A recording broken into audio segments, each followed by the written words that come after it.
Parku Kombëtar i Divjakës në 1 maj ka pritur vizitorë të shumtë. Ajri i freskët, natyra e virgjër dhe kulinaria cilësore e zonës kanë tërhequr qindra vizitorë.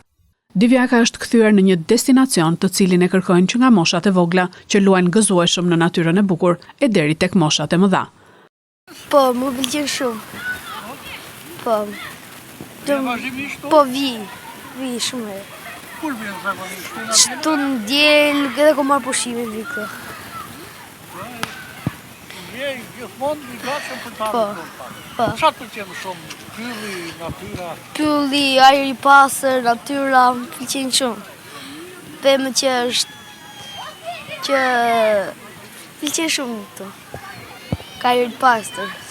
Nuk kanë munguar edhe piknikët që kanë organizuar familjar të shumtë. Kulmi i vizitave ka qenë në qendrën e vizitorëve dhe në kullën 360 gradë me vizitorë nga Shqipëria e Mesme, zonat përreth, por dhe turistë të shumtë. Divjaka është kthyer në një atraksion gjithvjetor për të gjithë pasi natyra e bukur, pylli i freskët dhe deti bashkë me kulinarinë e zonës janë në lartësinë e duhur për të pritur vizitorët që kërkojnë të gjejnë qetësi familjare.